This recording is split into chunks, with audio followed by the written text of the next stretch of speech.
Aquí comienza Agroconciencia.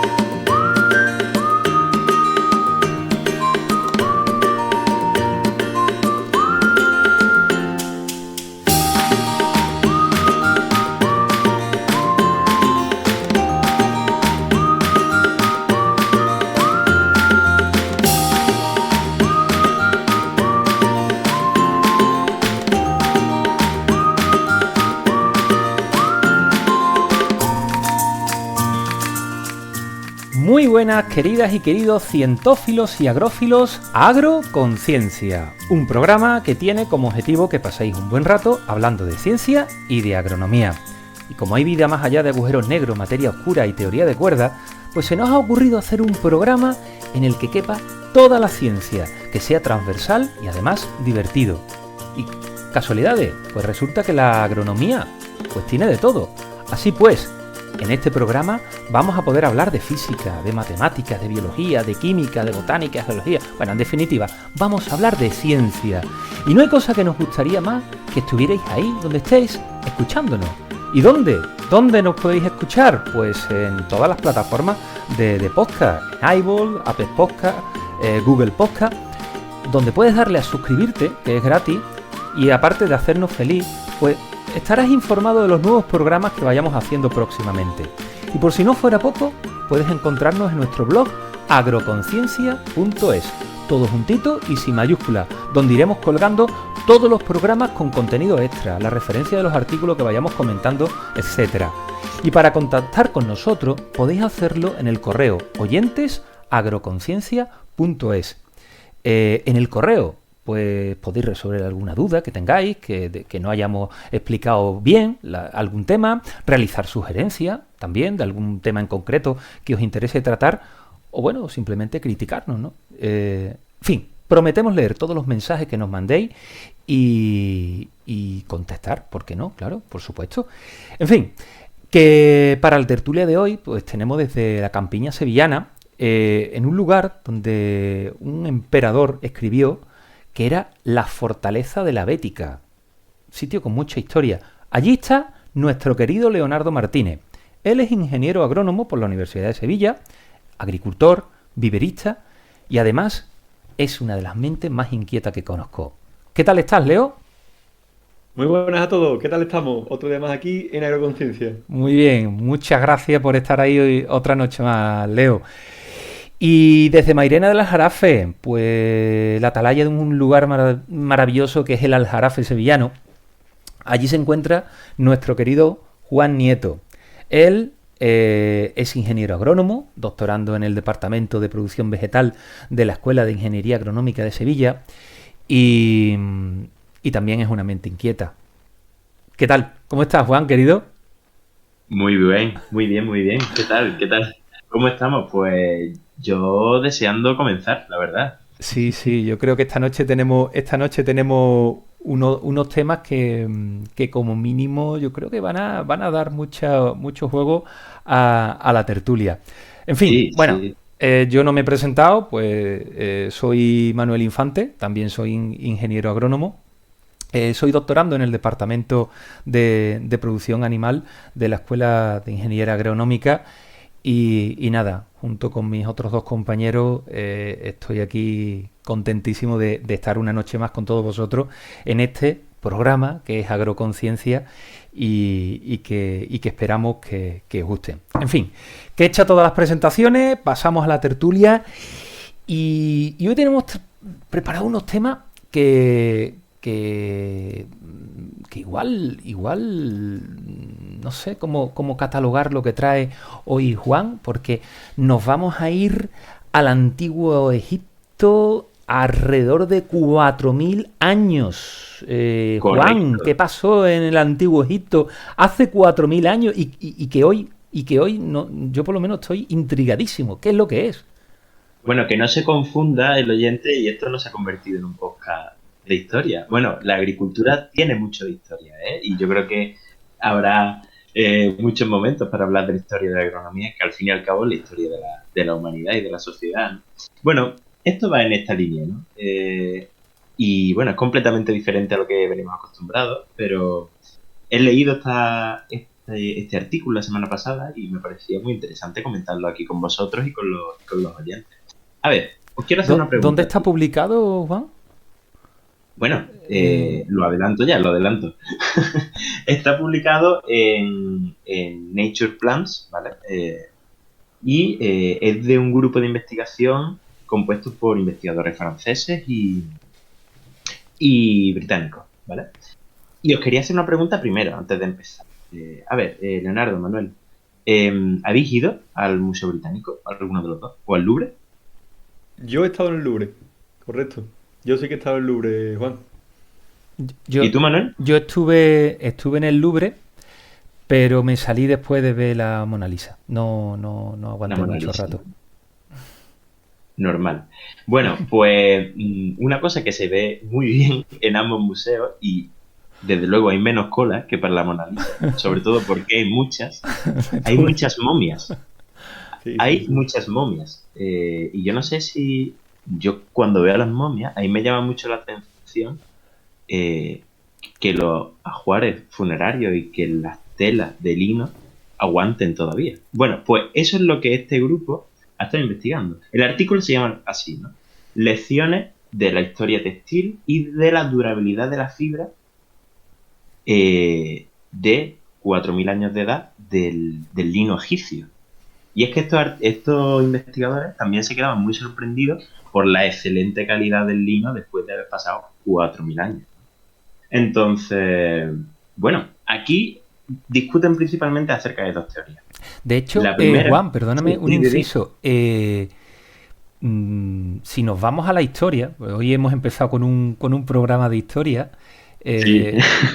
No, verá, hay discrepancia de cuál fue la primera planta domesticada, ¿no? Hay apuntes que van al trigo, apuntes que van a la cebada, en fin. Hay incluso de vez en cuando hay cierta discusión, ¿no? Pero bueno, si nos vamos en ese top 3 o top 4 de plantas domesticadas, el lino se domesticó hace 8.000 años. Es decir, estamos hablando de una de las primeras especies que domesticó el hombre, ¿no? Correcto, y además muchas gracias por el aporte. Y bueno, ya que estamos, vamos a introducir al oyente que en cada, digamos que en la historia se han detectado 3 lugares donde nació la agricultura como tal, ¿no? Uno fue en el Creciente Fértil, donde se domesticó el lino. Otro fue en la zona asiática, en alguna zona de lo que hoy es China. Y después en la zona de México. Y lo curioso es que en cada una de estas 3 lugares, pues había 3 plantas, siempre, 3 plantas. Uno que daba hidratos de carbono, otro que daba proteína y otro que era para producir fibras textiles. En el Creciente Fértil, nuestro caso, fue el trigo, fueron muchas leguminosas, como pudo ser pues, la haba o los garbanzos, y en nuestra fibra textil por excelencia fue el lino. Bueno, pues de eso estamos hablando aquí. Y lo que está planteando el grupo de investigación es que el lino que había, y que se cultivaba hace 4.000 años, era de mayor calidad que el que tenemos hoy día. Es verdad que después de 4.000 años de mejora, resulta curioso que cómo va a ser que el lino que tengamos ahora sea de peor calidad. No tiene mucho sentido. O sea, 4.000 años de mejora dan para mejorar mucho los cultivos. Y eso es cierto. Lo que pasa es que muchas veces la mejora se prima la producción en kilos y en toneladas a la calidad. Y esto es lo que estaban viendo estos científicos, ¿no? O sea, la calidad de las fibras de estas variedades antiguas pues eran mejor y es lo que estaban discutiendo. Además de eso, el modo de operación del lino, era mucho más delicado, porque también como las cosechas eran menores, era un recurso, que era mucho menos, había mucho menos volumen de producción y por lo tanto había que cuidarlo mucho más y por lo tanto los científicos también hablan de que no solo es la calidad del producto, sino ese saber hacer, tradicional, que cuidaba el producto mucho mejor y al final conseguía un producto mucho más duradero, ¿no? En el tiempo. Pero fijaos qué interesante esto que nos plantean. Sí, Claro, es que, sí, perdona, Leo. de Sí. hecho, sí, claro, Manuel.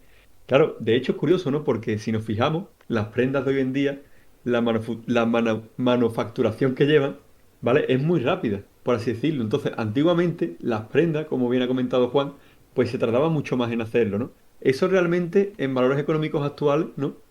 ¿A cuánto nos podríamos ir? Pues probablemente hoy en día no sería rentable hacer las prendas como se hacía antiguamente, ¿no? Con ese saber tradicional, pero hubiera sido curioso, ¿no? Coger una máquina del tiempo, volver 4.000 años atrás y observar la calidad de esas prendas, porque seguramente nos dejarían sorprendidos, como está comentando Juan. Sí, bueno, la verdad que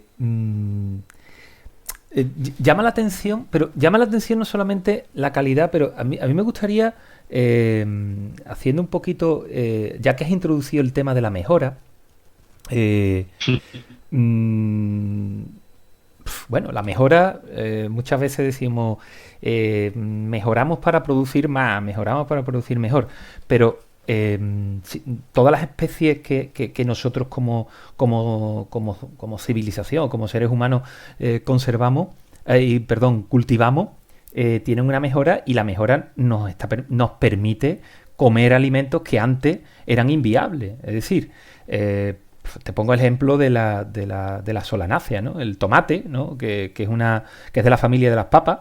Eh, Hace 3 4 mil años eso era una planta totalmente incomestible. Primero porque era venenosa. Tenía una serie de alcaloides que daba dolores de barriga en el mejor de los casos, ¿no? En otros hasta la muerte, ¿no? Y la mejora que ha conseguido, pues que una planta que era totalmente incomestible, pues se ha convertido en una planta, bueno, hoy en día lo tenemos en la base de nuestra dieta, ¿no? Es decir, que la mejora, bueno, muchas veces se le puede criticar mucho a la mejora, pero bueno, la mejora es necesaria y yo creo que ayuda muchísimo a la agricultura. Leo quería comentarnos algo, ¿no? Claro, de hecho, hablando así de la mejora y tal, una de las cosas más actuales, ¿no? Que no nos tenemos que ir tan atrás, ¿no?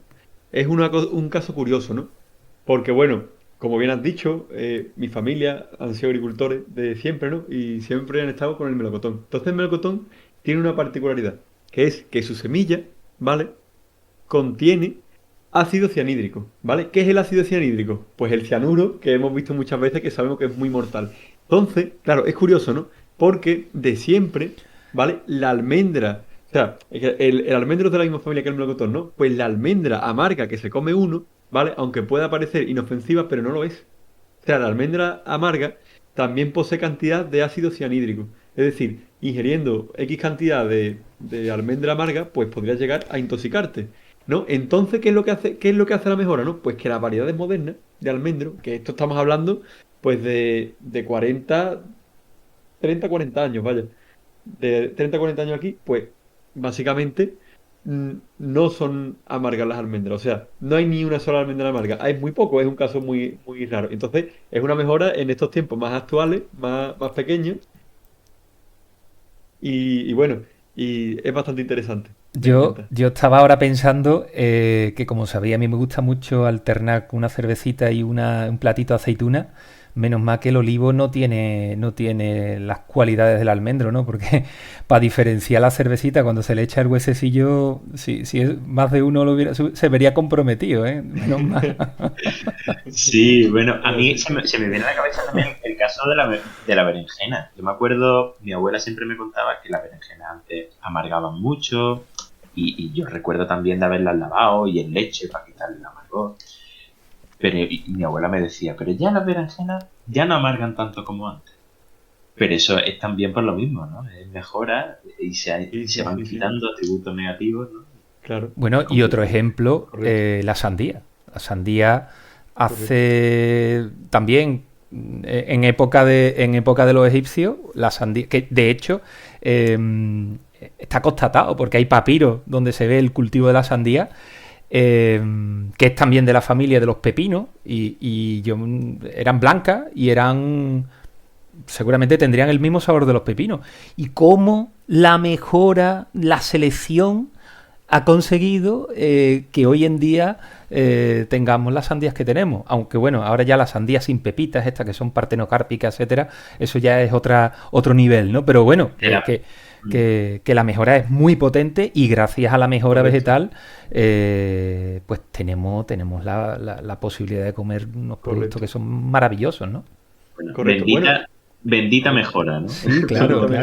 Y de hecho, bueno, no vamos a entrar hoy en el tema de la mejora, que eso nos da para muchos programas y lo vamos a tratar más adelante, pero claro, hay varios tipos de mejora, ¿no? Y no es solamente mejora del ser humano, muchas veces una mutación espontánea, como es el caso, por ejemplo, de las naranjas rojas, ¿vale? Que no son pomelo, pues hace que el fruto cambie completamente. O sea, yo he probado las caracara, que son las naranjas, estas rojas que están ahora bastante de moda y tal, y la verdad es que está muy bueno. O sea, tiene un dulzor, la verdad que especial, ¿no? Y al final es una mutación espontánea que el ser humano lo coge y lo tomamos así, ¿no? O sea que esto es un campo muy amplio que nos gusta muchísimo y ya más para adelante lo... De todas formas, a ver si yo propongo que a ver si podemos invitar a alguien especializado en mejora y Seguro. podemos hacer un programa Correcto. específico de mejora Correcto.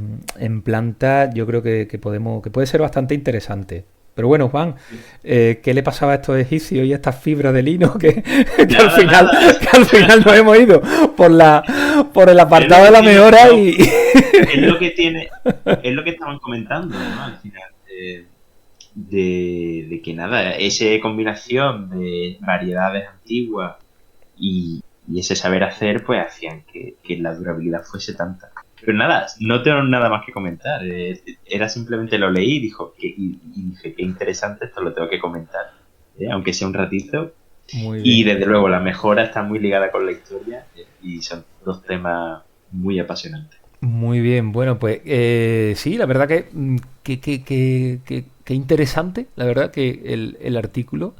Y, en fin, bueno, vamos a cambiar de tema. Yo traigo hoy un ¿Tú traes algo texto, calentito? sí, calentito, de rabiosa actualidad y que a mí por lo menos, bueno, pues a mí me preocupa bastante este tema porque a la ganadería y a la agricultura se le está acusando, no sé si justa o injustamente, pero bueno, se le está acusando de ser responsable del calentamiento global. Y buscando en la revista Nature Food me encontré un artículo de... Esto es un consorcio chino también y estadounidense, que fijaros, ¿no? Están empezando a colaborar, ¿no? Chinos y estadounidenses. También hay por ahí algún científico de Reino Unido, ¿vale? Pero básicamente lo que viene a decir el artículo, el investigador principal es Xiaoming Xu, tiene nombre de teléfono móvil, pero no, Xiaoming. Y lo que viene a decir es que las emisiones globales de gases de efecto invernadero de los alimentos de origen animal son el doble que la de los alimentos de origen vegetal. Y fijaros, después de una serie de estudios, de mediciones de millones de toneladas de CO2, se estima que en todo el sector alimentario se echan a la atmósfera en torno a 17,3 millones de... No, perdón, eran más de 17.000 millones de toneladas métricas de CO2. Eso es una auténtica barbaridad, ¿no? Eso estamos hablando de prácticamente un tercio de las emisiones globales de efecto invernadero. Y este consorcio, de alguna manera, le echa la culpa a la carne vacuno, a la leche de vaca y a la carne de cerdo, y que son precisamente los alimentos que más contaminan, ¿no? Claro, estos resultados pues no son, no sorprenden. ¿Por qué? Pues porque ¿qué tipología de ganadería es de la que estamos hablando? Estamos hablando de la ganadería intensiva, de la ganadería que son realmente factorías de carne en naves industriales, en las que no solamente se genera problemas de gases de efecto invernadero, como el CO2, el metano, incluso el dióxido de azufre, sino que además se generan problemas de contaminación por nitrógeno, por culpa de los purines, etcétera, ¿no?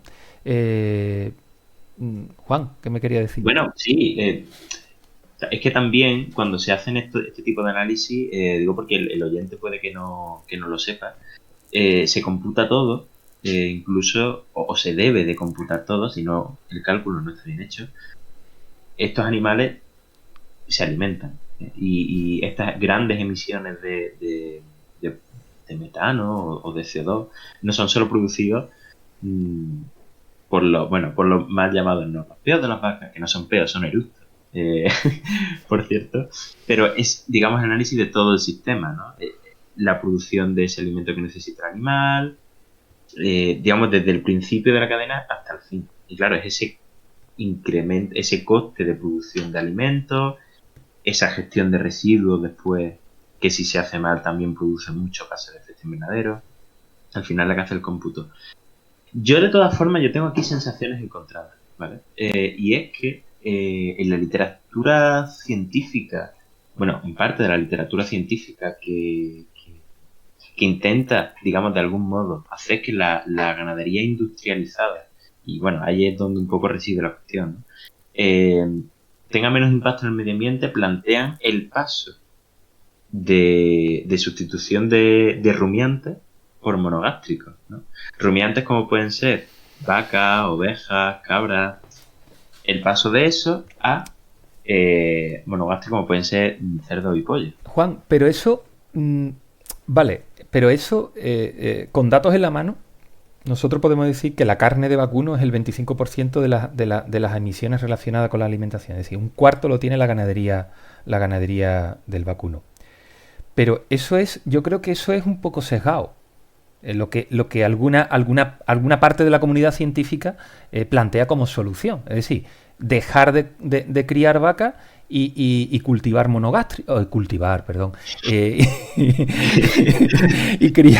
y criar monogástrico, ¿no? Perdón, un lapsus, ¿no? No. No sé ni lo que va a decir. Bueno, básicamente, ¿no? Que decir, bueno, quitamos de en medio las vacas de la ecuación, de las vacas y ya vamos a quitar el 25% del total de las emisiones. Porque como la carne de cerdo es el 7%, pues bueno, sí. Venga, nos vamos a la carne de cerdo. Y los cerdos y los pollos son tan eficientes, ¿no? Claro. Transformando esos piensos en carne. Claro, lo que pasa es que si las vacas son el problema, también pueden ser la solución. A ver, cuéntanos más de eso. Mira, claro, a la hora de ver el texto, ¿no? y el artículo, ¿no? Pues bueno, yo me pregunté, bueno, ¿cómo reducir las emisiones procedentes de este sector? Y me he encontrado un proyecto que me parece bastante interesante porque, bueno, es el proyecto Polyfarming, ¿no? Esto es un proyecto que está cofinanciado, lo miro por aquí abajo, está financiado por el programa LIFE de la Unión Europea, ¿no? Si queréis entrar en la página web es polyfarming.eu, ¿no? Podemos dejar el enlace, ¿no? Sí, en el blog incluso vamos a dejar el enlace, porque muchas veces hablamos de la agricultura regenerativa, ¿no? Y está como de moda, ¿no? Lo bio, agroecosistema, agricultura regenerativa. Pero ¿realmente qué es la agricultura regenerativa? ¿Realmente funciona? ¿Realmente sirve como alternativa a a la industria cárnica intensivista y que está generando ese problema, porque al final hay que alimentar a las personas. La humanidad. Claro, entonces, la agricultura, este es un proyecto de agricultura regenerativa y este concepto que dice, bueno, es un concepto nuevo, pero ¿funciona o no funciona? Es la primera, ¿no? Pero al final, ¿qué es lo que es, no? La agricultura regenerativa es llamarle a una forma de alimentar de manera natural a las plantas. Y las plantas, como realmente se han alimentado desde el origen de los tiempos, ¿no? Y es utilizar los recursos de la tierra para hacerlo. Claro, lo primero dice, bueno, ¿esto qué es? ¿Nos vamos a la Edad Media? No se trata de volver al pasado y hacerlo como se hacía en la Edad Media, de coger la fuerza bruta y bajar la productividad. No se trata de eso. Se trata de utilizar el conocimiento científico, que hoy en día, afortunadamente, en agronomía es un conocimiento muy avanzado y bueno, yo puedo decir que cuando estuvimos hablando, si me permitís, voy a contar una intrahistoria de este podcast, claro, ¿no? Es decir, cuando nosotros empezamos a planificar los temas de los podcasts, decíamos, bueno, esto en 3 días se nos van a acabar los temas, ¿no? Pues yo creo que no. Yo creo que tenemos tantos temas de qué hablar y la ciencia agronómica avanza a tal velocidad y hay tanto avance científico que aplicar la ciencia a optimizar esos procesos naturales, a que la nutrición de las plantas siga un modelo regenerativo, que el eje y el centro neurálgico de todo sea el suelo, es decir, cuidar, proteger, mimar el suelo. ¿Para qué? Para que esté vivo, para que mantenga el agua, para que le dé a las plantas lo que necesitan para que vivan. Todas esas técnicas que parece que estoy aquí... fantasía, ¿no? Fantasía y que estoy aquí en plan romántico, pues se pueden utilizar. Está demostrado, porque en el programa del otro día, cuando hablábamos de los metaanálisis de todos estos efectos, de cómo eliminar los insumos sin necesidad, sin condicionar la producción, pues todos esos procesos biológicos, el no laboreo, no dejar el suelo desnudo, no usar fertilizantes químicos, ni pesticidas, etcétera, todo eso, bueno, a lo mejor puedes llegar a sacrificar un poquito de producción, pero al mismo tiempo vas a ganar en otras cuestiones que pueden ser muy, muy, muy interesantes, ¿sabes? Y eso es completamente cierto, pero es que, por ejemplo, el otro día estábamos discutiendo de diversificación, pero esto va un paso más allá. O sea, la agricultura regenerativa integra muchos aspectos. Por ejemplo, cuando hablamos de diversificación y en el metaanálisis estuvimos discutiendo, ahí no se hablaba de la integración de animales dentro del agroecosistema. Y sin embargo, la agricultura regenerativa es fundamental. Al final es, en un agroecosistema, cerrar todos los ciclos, cerrar el ciclo de nutrientes, ciclo del carbono, entender bien los procesos de formación del suelo. A ver, el suelo se ha creado porque existen animales que pastaban. Y uno entendiendo las dinámicas, lo que intenta hacer la agricultura regenerativa es imitar esto, ¿no? Y de hecho es tremendamente interesante desde el punto de vista de la gestión de lo que son ecosistemas pastorales, ¿no? Correcto. Sí, y aparte, ojo, y tiene su complejidad, ¿eh? Porque aquí, como te equivoques, se te cae la producción, es que, se te va, claro, ¿eh?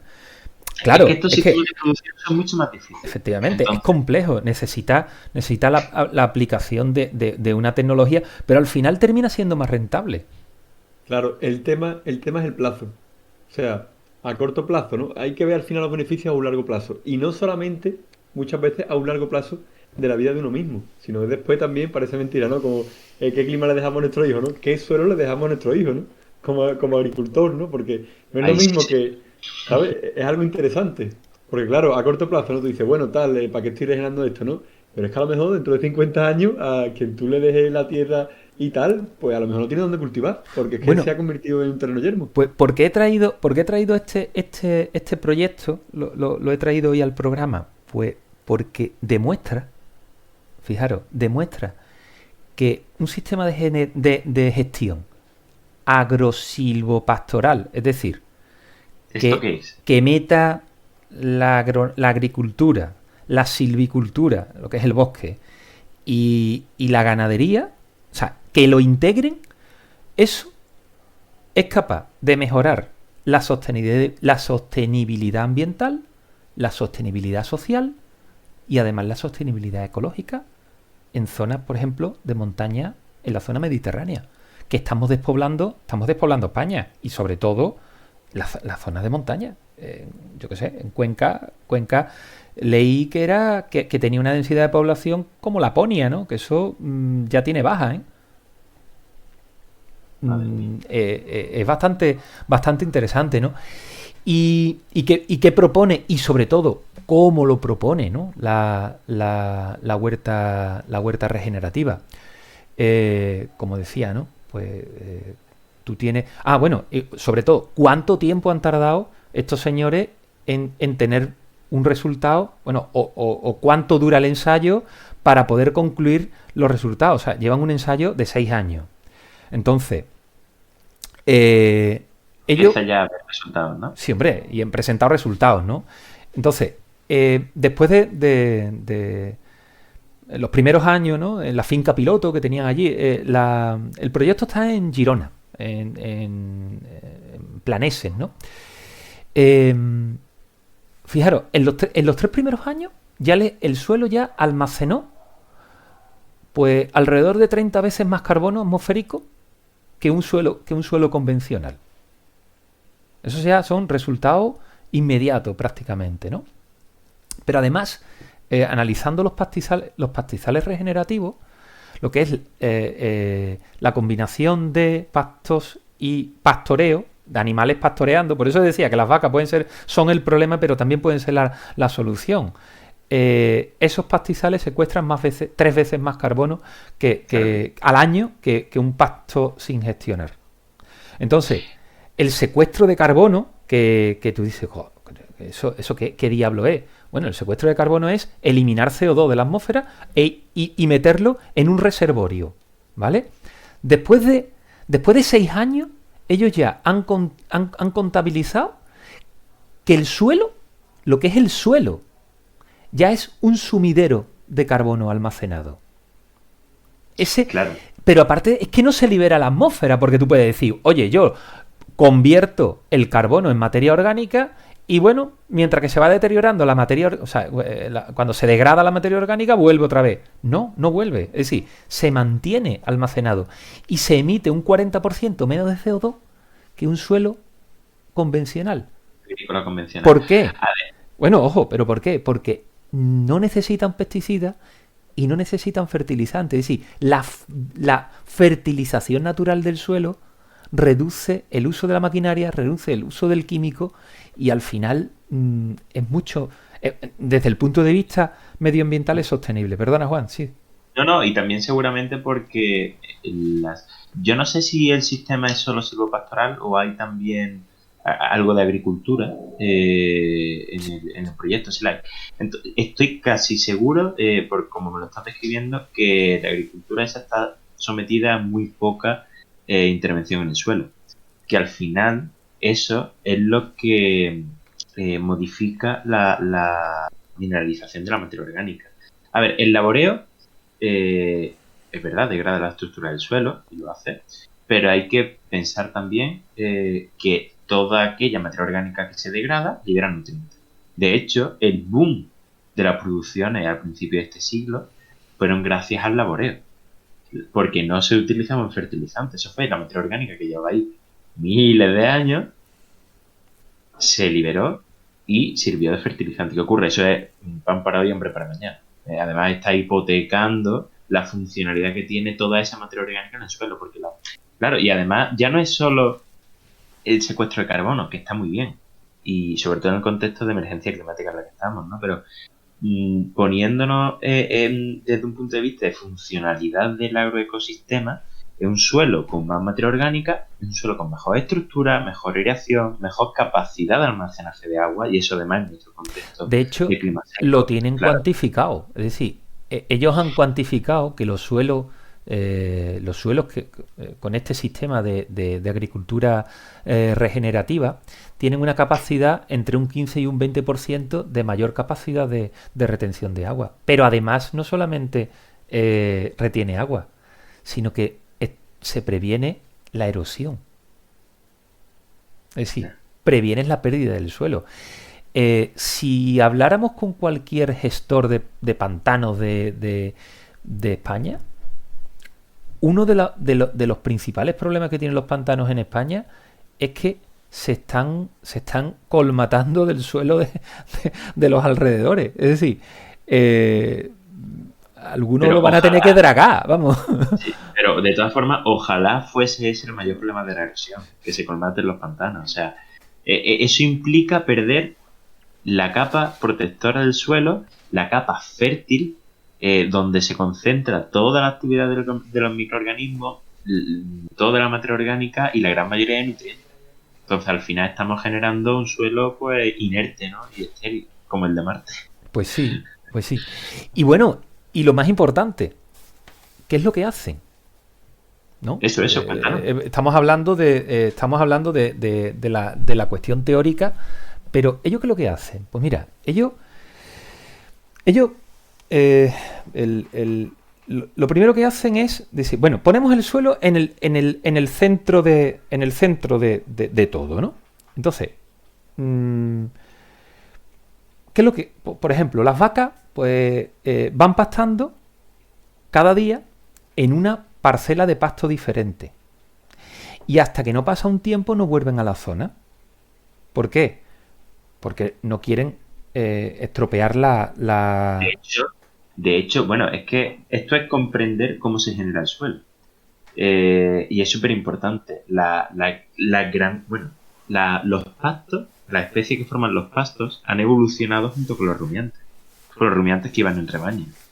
Y el comportamiento natural de ambos es el rebaño, además rebaño. Esto está muy estudiado por los grupos de investigación que se dedican a esta cuestión.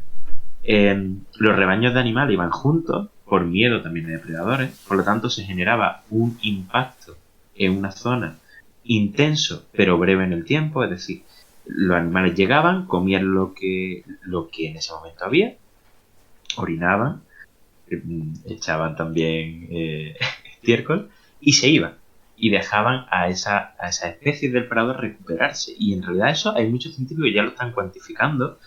Y en realidad una recomendación en este tipo de gestiones es no tener los animales más de 3 días, ¿no? Por ejemplo, en más de un pasto, ¿no? Claro, y sobre todo que vuelvan después de algún tiempo. Correcto. ¿Y qué efecto tenemos luego, ¿no? Es decir, no solamente tenemos el efecto del impacto, sino que esto que se habla mucho, dice, bueno, es que fertilizan el terreno con los excrementos. Es que eso es un hecho. Es que y como regresan al tiempo, o sea, porque los animales son sibaritas, son como nosotros, les gusta comer unas hierbas más y otros les gusta comer otras hierbas, les gustan comer hierbas menos.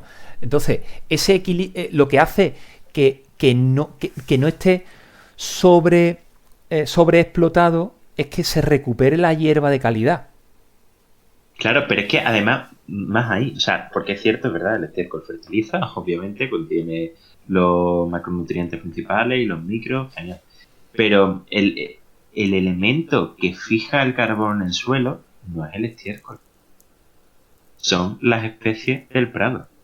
Cuando, por favor, que el oyente se imagine una planta en todo el perfil, ¿vale? Del suelo. Tiene la planta por arriba con las hojas y después tiene las raíces. Cuando viene una vaca y le pega un bocado, corta la parte de arriba.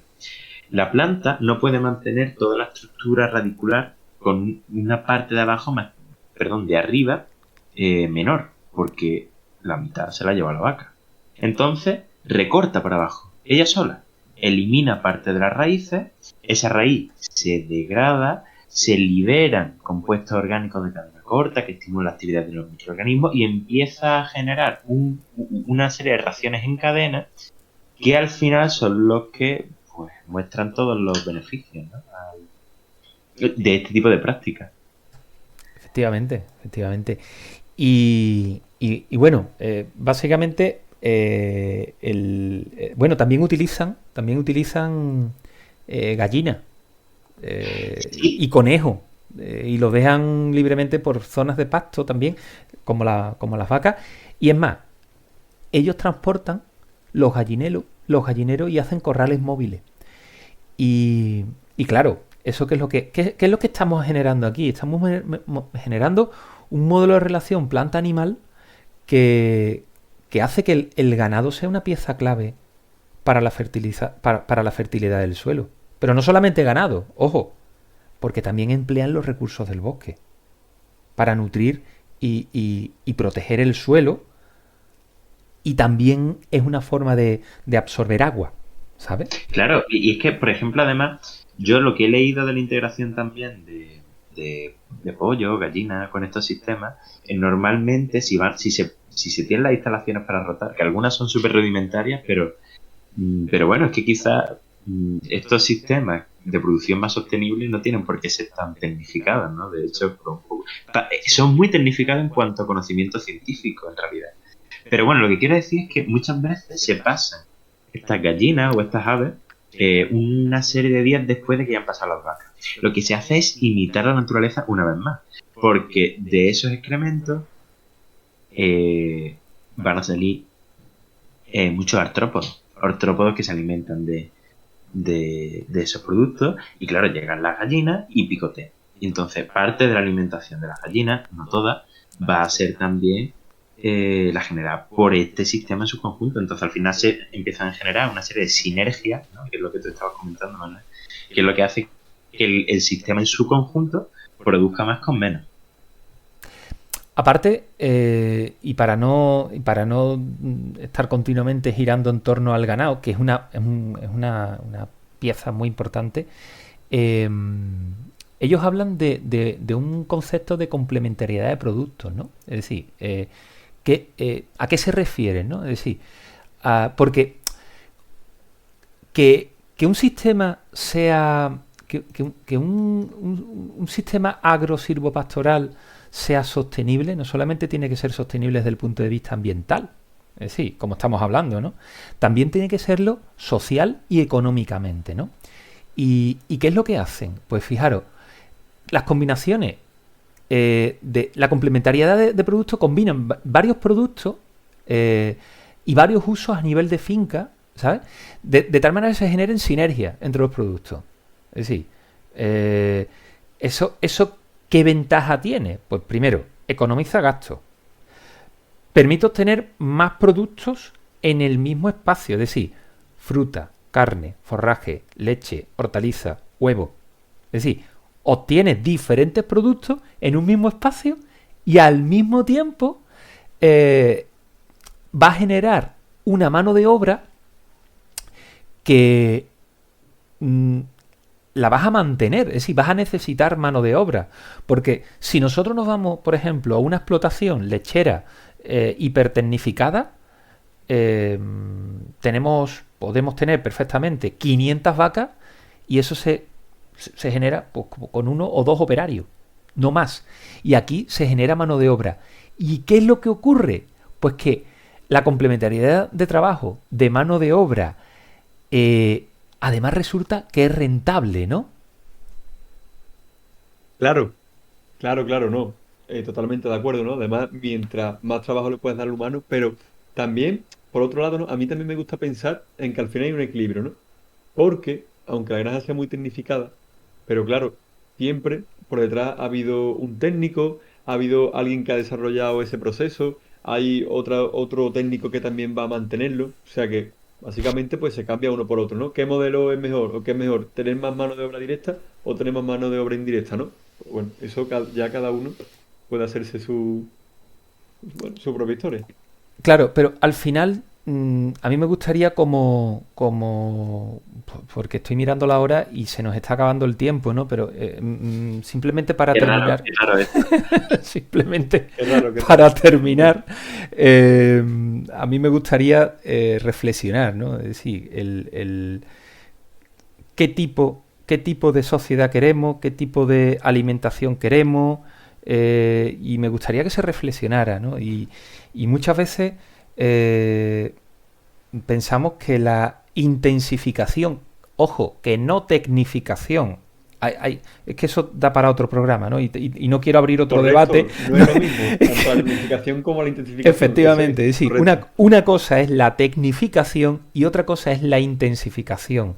Entonces, ¿qué es lo que nos podemos encontrar con un exceso de intensificación? Pues todos estos problemas que hemos estado hablando. El, el proyecto este es un proyecto tecnológico y es un proyecto que parte desde la ciencia y es un proyecto que además es viable. Es una de